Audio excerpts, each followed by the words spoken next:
How's it going, everyone? Welcome back to another video. Um, so if you're wondering what that intro was about, I think it was pretty obvious. Kind of at this point of how I feel about the state of the team, and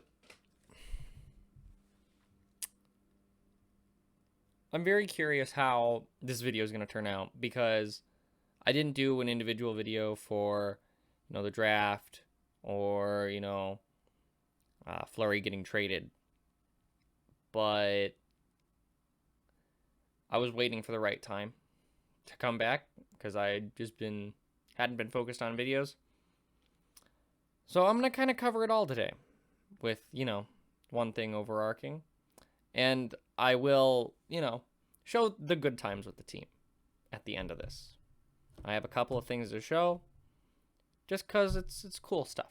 So let's get into it. So we'll do the big stuff last. We'll do the big stuff last, okay? So Tomas Nosek has left the team. He is now a Boston Bruin, which is fine. I like the Boston Bruins. I like Tomas Nosek. I understood that we were losing him this year. And yeah, I thought, I'm glad that he's going to another good team. So the Golden Knights with their 30th overall pick draft Zach Dean. I'm going to be honest, I don't know a lot about the player. I know he's a good passer. I know he's a very good passer. And he's a center. Center. We'll get there. And yeah, talk about centers in a minute, but yeah, Zach Dean, decent draft pick. I would be lying if I said I wasn't, hoping that we would take with, a different pick, or to Ratu, because I don't know, hoping that there's something there from the first overall pick he was supposed to be. And now let's go back. So, Golden Knights struggled with the salary cap this season. And they struggled at the center position. Now, the Golden Knights do not have an elite center. William Karlsson's a good player. He's not an elite center. Chandler Stevenson's a good player. Shouldn't be in your top six.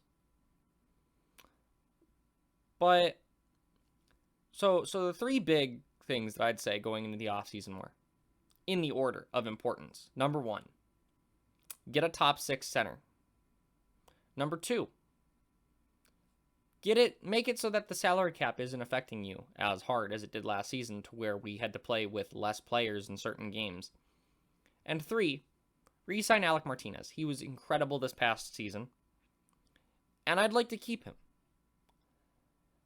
Now, that does create a different problem, but we'll get to it.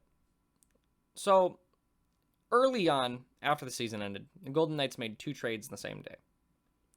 They traded Cody Glass, the first ever Golden Knights draft pick, the last of the 3 first-round picks from 2017, for RFA Nolan Patrick, who has not signed yet. Nolan Patrick's a center. He was a second overall pick at one time. Injuries have really hurt his career at this point, and I don't know if he's ever going to be a top six center. You pick up Brett Howden, player I like. I know his analytics aren't great, but I like the player. Probably going to be the fourth line center. So you got a Nosek replacement, and you got another guy who could potentially play on that third line. Great. Then, talk about the moves made yesterday. So yesterday, you completed one of the goals. One of the 3 goals. You did it. You re-signed Alec Martinez. And for less than what he would have signed elsewhere. 5.2 for 3 years. I can deal with that. But signing Alec Martinez creates an issue. Your top 4 is Theodore, Pietrangelo, Martinez, McNabb. But you have these 3 young defensemen who are all pretty decent. Nick Hague, Zach Whitecloud, and Dylan Coghlan. one of them is going to be the odd man out this season. And I would much rather have a seventh defenseman who plays like a seventh defenseman than a rookie who can play like a top 4 defenseman sitting out. So I would be interested to know if probably the most likely of the 3 to get moved would be Nick Hague. But that's the thing. Kelly McCrimmon said, and the last few days have really, I've soured on Kelly McCrimmon. I never thought that McCrimmon and McPhee, at this point, as Golden Knights general manager and president, were, elite general managers, or I didn't think they were, Lou Lamoriello, for example. I don't think they're in the top echelon. I thought they were average. But they've definitely showed their major, major flaws here. With the interview that McCrimmon just had recently, and the moves that were made. But then they did something mystifying. They re-signed Matthias Janmark. $2 million 1 year. Okay, they brought him in for a year. But why did you bring him back? Where does Peyton Krebs now fit in the top 6? Or in the top 9? Because now you've also traded Nick Holden, which helps alleviate some cap, for 32-year-old, $5 million a year Evgeny Dadonov, who's a good player, power play guy, front net, but he's never produced at that level without an elite center, which the Golden Knights don't have. And now you're over the cap, which means that there has to be a move made now. And the 2 guys that I point to being traded would be McNabb and Riley Smith. I know Riley Smith is very popular in the locker room, and I know Braden McNabb's a good guy. But both of them make more than what they should. And you're telling me that you couldn't trade those 2 to a lower team for a top 6 center? A team on their way down. You couldn't trade for a top 6 center from any of them. I believe that there are still moves to be made. Obviously, there has to be. But you still need to sign Nolan Patrick. Nolan Patrick. Let's talk about him. Unsigned. We're over the salary cap. Where does he fit in the top 9? Because right now, the top 9 is Mark Stone. So you have Mark Stone, Max Pacioretty, Chandler Stevenson is your top line. Then your second line appears to be, Marchessault, Carlson, and hopefully Tuck. Then, your third line would be Smith, Janmark, Dadonov? So Peyton Krebs doesn't fit there. Nolan Patrick doesn't fit there. I don't want them playing on the 4th line.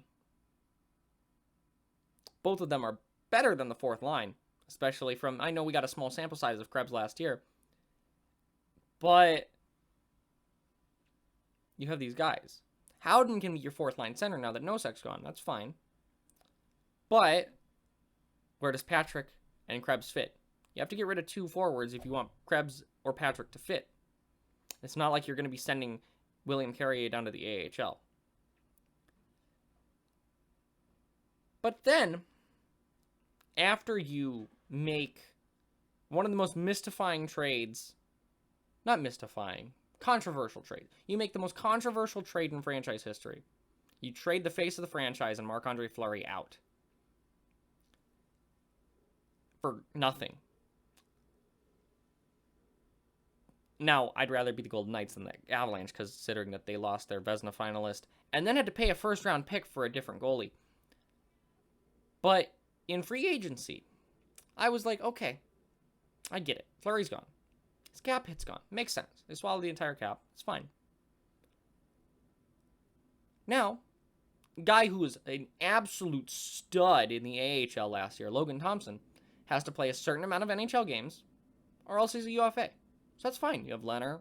You have a guy who was a stud in Thompson, and we'll see what happens with Thompson. Maybe he can be a decent NHL goalie. But that didn't happen. Apparently, the Golden Knights have no faith in Logan Thompson, considering they signed Laurent Brossoit to a 2-year deal for far more than any backup should be making. So now, Fleury's cap hit's gone. But let's do some math here. You added $5 million Dadonov, and you added $2.5 million Laurent Brossoit. So now, you've added even more salary to the team without trading any of the forwards. You know what the Golden Knights have a lot of? Wing depth. You know what the Golden Knights don't have a lot of? Center depth. And Kelly McCrimmon basically indicted himself as being an idiot by saying, well, we knew we had to bring in another forward. No. You didn't have to bring in another forward. Center. Not forward. Not winger. Center. Center is one of the most important positions in the game. It's more valuable than winger. Why are you bringing in a guy? I have no problem with Evgeny Dadonov, by the way. I like Evgeny Dadonov as a player. But a guy who's never produced at an elite level without playing with an elite center, he's basically a less bad version of Jeff Skinner. I think that's decently fair to say. But, and he costs less too. But I don't understand. You trade Fleury. You have a guy who's great in the AHL. And you don't let him come up and play when you need him to play, or else you lose him for nothing potentially. And trust me, you will lose him for nothing, because a team will take him. He will not re-sign with the Golden Knights if they're not going to play him. Why did you sign Brossoit? You made two mystifying signings yesterday with Janmark and Brossoit. Why? They didn't need to sign. You need room for your players to come up from the AHL. It was literally only 4 years ago that people thought that this was going to be one of the worst teams of all time. And you acquired picks, and you drafted, and you got prospects, and you got some really good undrafted guys like Zach Whitecloud and Dylan Coghlan and Logan Thompson. And now that those guys are ready to come up and play in the NHL, you're making it harder for them to do so when they need to come up to the NHL to develop?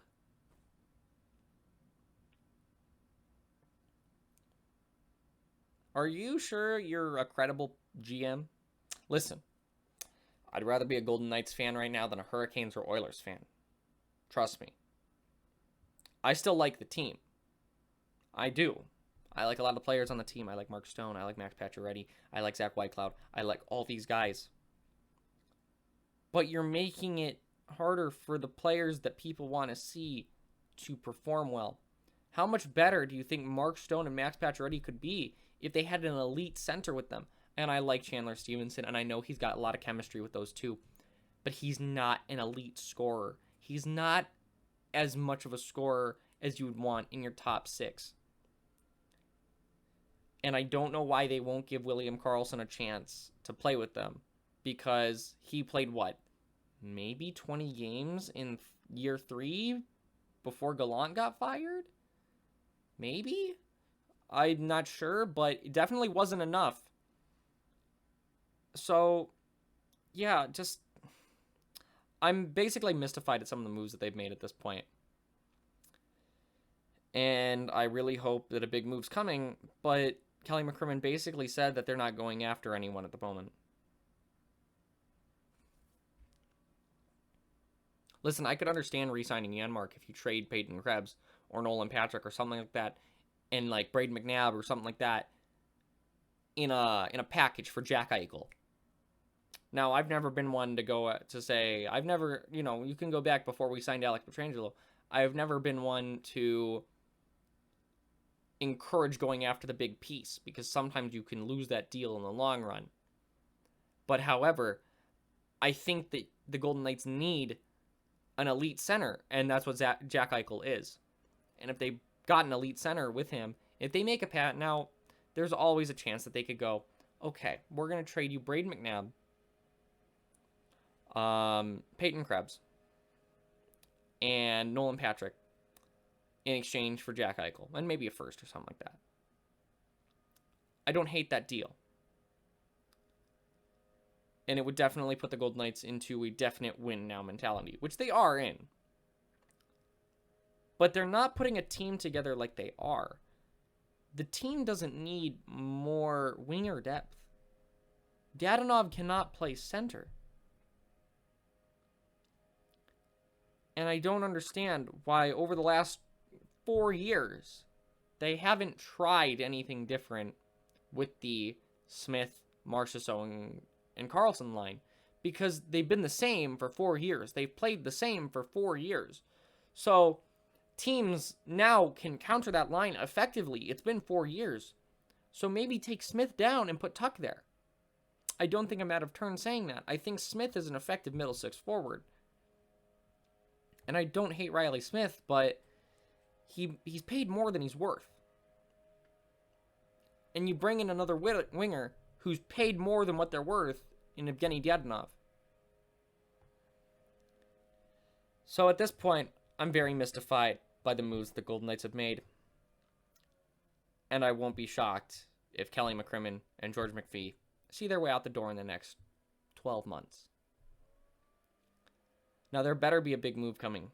And I know that McCrimmon said that there isn't. But come on. Is he really always telling the truth to the media?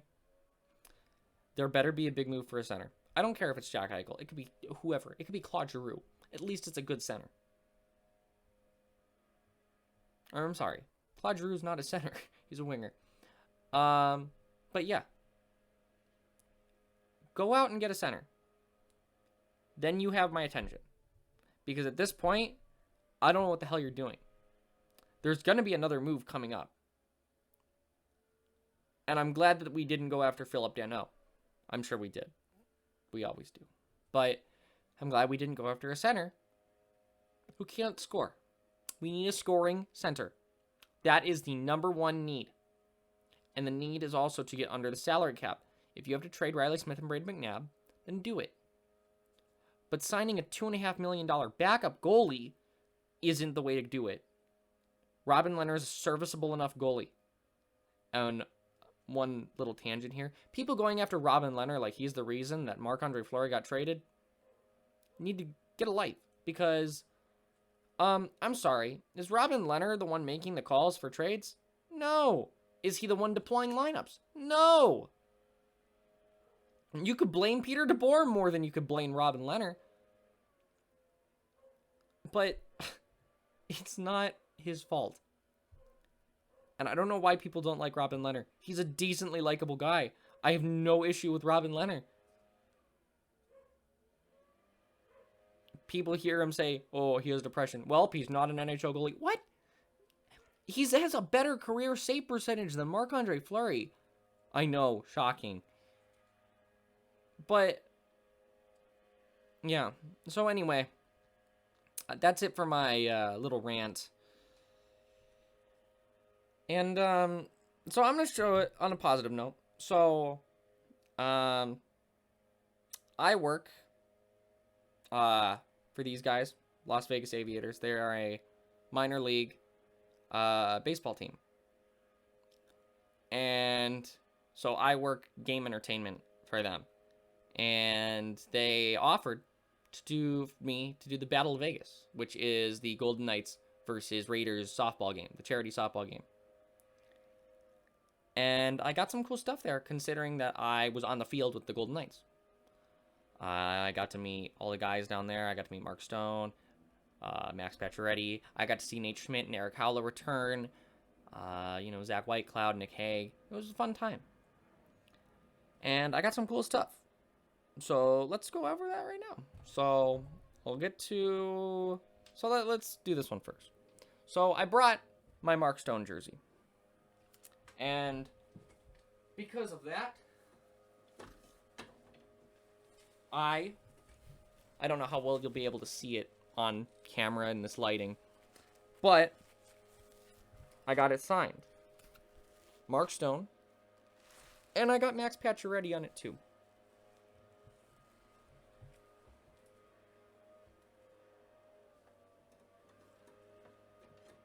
Hopefully this doesn't take too long. But, yeah. I got one more thing. I grabbed a foul ball during the home run derby that they did.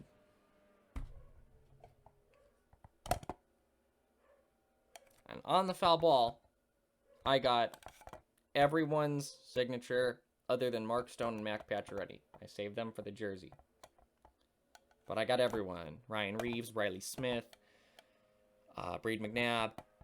I'm saying trade these guys, but I like them. Like, I don't hate these guys. Trust me. I'm talking business. As a fan, I like the players. Zach Whitecloud, Nick Hague. I got everyone. They had Greg Maddux, Hall of Fame pitcher. Played for the Cubs. Obviously, you can tell. So these two are here, because these are my sports teams before the Golden Knights. But yeah, so yeah, I got Greg Maddox's signature on the ball too. So it's a really cool. It was used in the game. I'm really happy with it. And yeah, it was a fun time. I got to be on the field with the Golden Knights. Talked to Nate Schmidt a little bit. And it was fun. But yeah, I just wanted to end the video on a, more positive note than it seemed throughout the whole video. But yeah, that's it for this one, guys. If any more big offseason moves are made, Eichel trade maybe, I'll be here to talk about it. I'm trying to get back into the making videos, so yeah. Just got a little busy with work, and I kind of fell out. So, yeah, that's it for this one, guys. If you want to get my thoughts on the game when the games come back and they're on, you can follow me on Twitter to get my reaction to everything going on at 2_pad. And that is it for this one, guys. I will see you next time.